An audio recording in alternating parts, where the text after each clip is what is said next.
All right, so I wanted to show a little update on the rat rod parking brake idea here. So this is a parking brake taken out of a 93 Subaru. Basically, it's a hardened steel mechanism with the ratcheting teeth on here, and it's only bolted down with one bolt. But yeah, this stuff was hard to cut. I didn't want to use a plasma cutter on it, so I just made the bolts fit. They happen to fit in my case, so I can bolt these two just quarter 20 bolts there to hold this in place. And then I cut off the piece of tube that was originally on here that went to a little lever arm so that I could have my own custom lever arm that would feed through both this side and this other side. So it kind of rotates in a double shear action. To actuate this, it only needs to swing in about a 45-degree arc from all the way down to all the way up. It's about 45 degrees. And I'll take a cheap socket and one that's like this. I have a cheaper one coming that was like a couple bucks off eBay. And I'll grind it down if need be. And that will get welded to the end of the tube over here.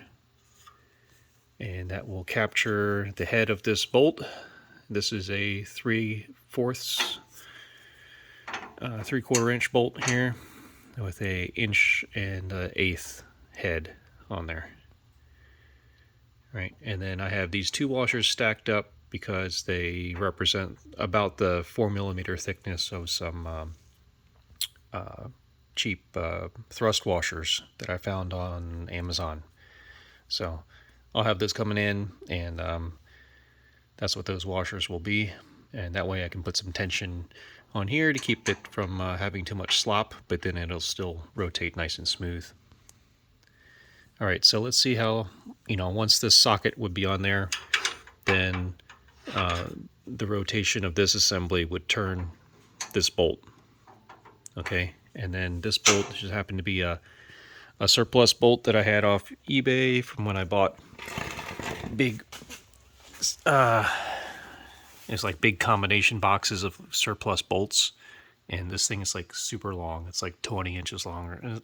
It's like, I don't know what it is, 16 inches long. It's really long. Okay, this is 8 inches here. And so maybe it's a 14-inch bolt. I don't know. It's long. I won't need all this, so I'm going to cut off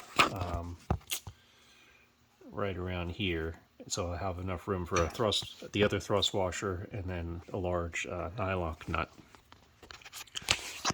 And here's what I have going on in here. So I have the two parking brake cables that go back to the rear, right? And they're coming in here. The way I secured it, ouch! The way I secured it was I had some larger holes, plasma cut through here. Originally, I just put these in there just because I didn't know what they were going to be used for, and then it turned out this was a good place to run the parking brake cables. And then to close the gap and make it fit, I found some washers that were really close to what I needed. Tack welded those in, and then reamed it out just a little bit so that the parking brakes snap into place. All right, so back to this side. If you can see what we're doing, I have this is a 3/4 inch bolt, and then I drilled and tapped some 3/8 inch holes in here so that I could run a 3/8 inch bolt. And I'll have two bolts, and I tried to do it with this one, but it's going to be, this one was a little too short for what I needed. But this is essentially what I'm doing. I'll cut a little longer than I need, and then put this, it's about an 1/8 inch or so that will go around. Focus. Basically goes around here with, I'll need to have a little bit more thread on the backside, but then I can just run a nut down, and that will that will clamp the cable wherever I need it to. And so, yeah, these were too short. I already made these, but I found a longer piece. I was going to use some all thread, but I found 2 bolts. I had exactly 2 bolts that had full thread, and they're plenty long. And they're actually too long for what I need. I can't have it down below here anyway, because that would be lower than the rest of the chassis, and I don't want it to hit this backstop there anyway.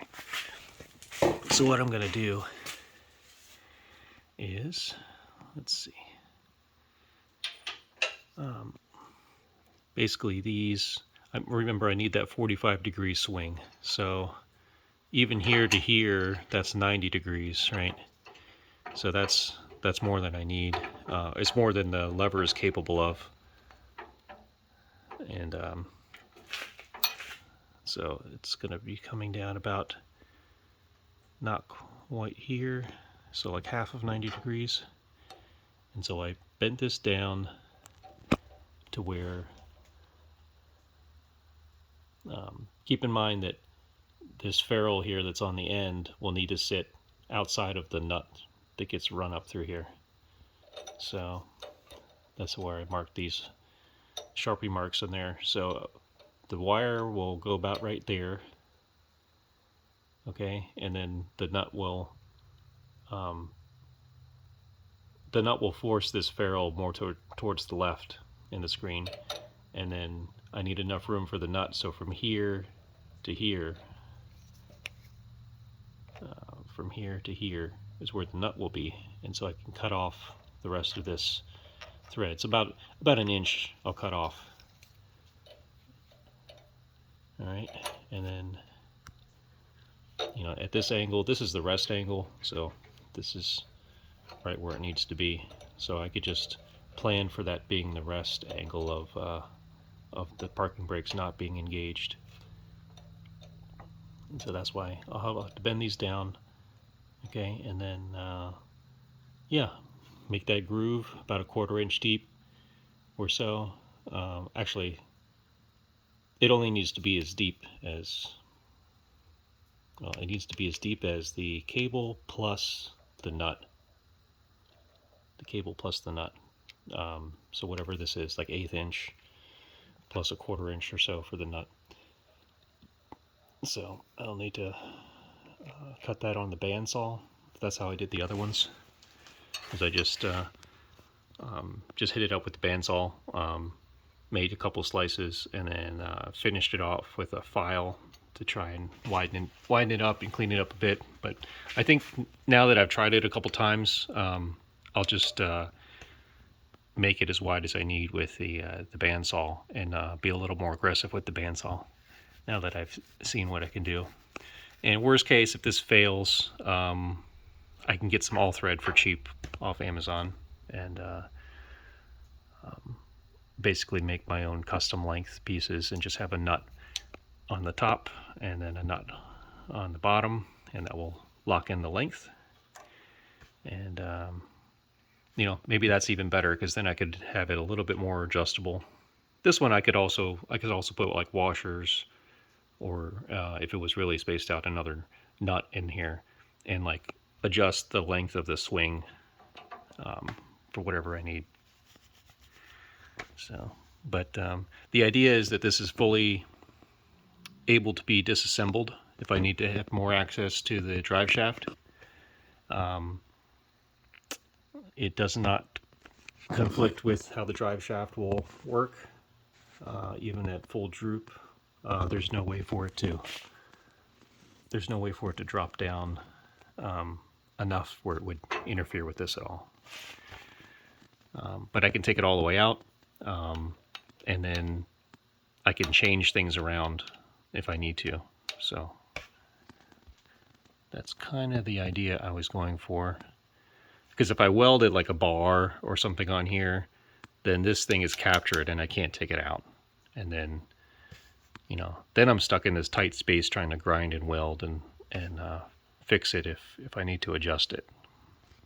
But in this case, I'll just have 2 different arms. Now, I didn't get these lined up exactly because I did it on a drill press, and I've never really done drilling into a bar stock before, or in this case, a bolt. So they're a little bit off. What I could do with these grade 3-ish bolts is, I think these are grade 3. Let's see if it says anything on the head.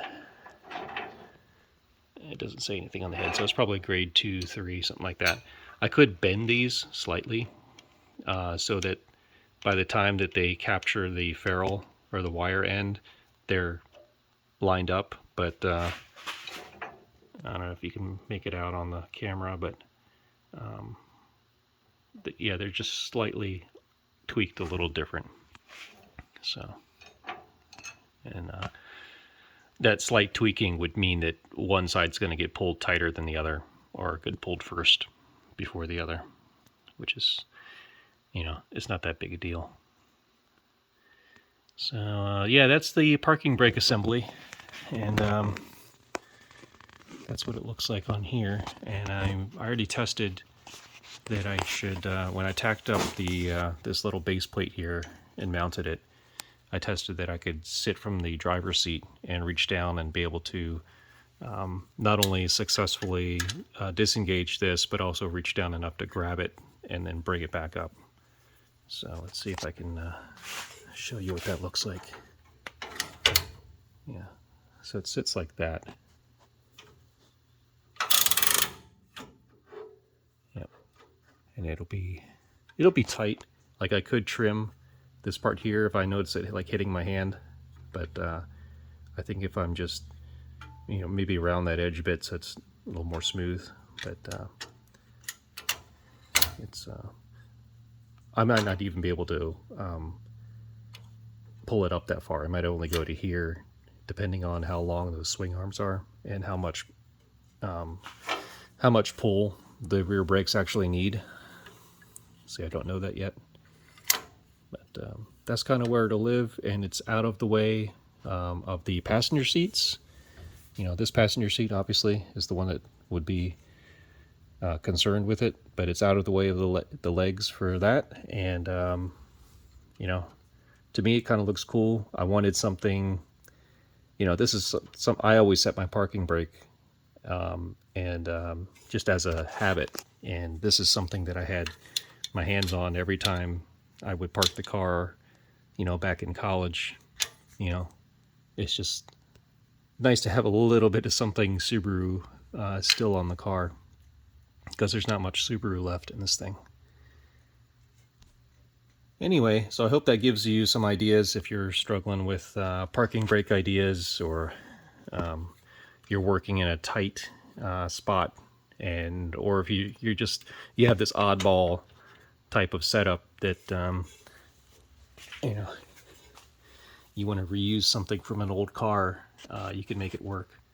Now, I was not expecting that this is hardened, but when it bounced off my bandsaw blade, it's like, oh, okay.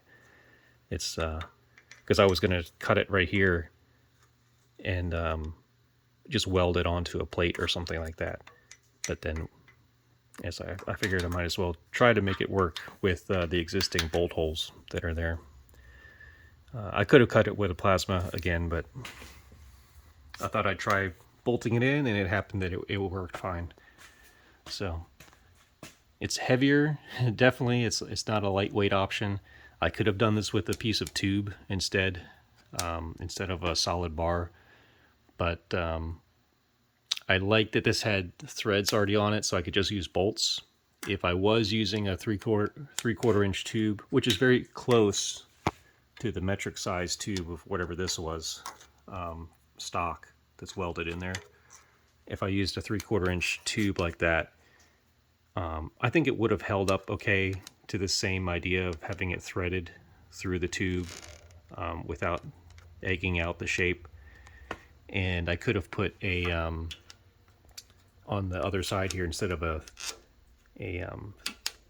nut, I could have put a what do you call it? It's a little clamp that goes on the end of like a bar. It's like a 1 or 2 piece setup that just clamps a rod. So I have it on like my sway bars on the rear. So anyway, that's the setup here. Yeah, if you have any questions or suggestions, comments, just leave them in the comment section.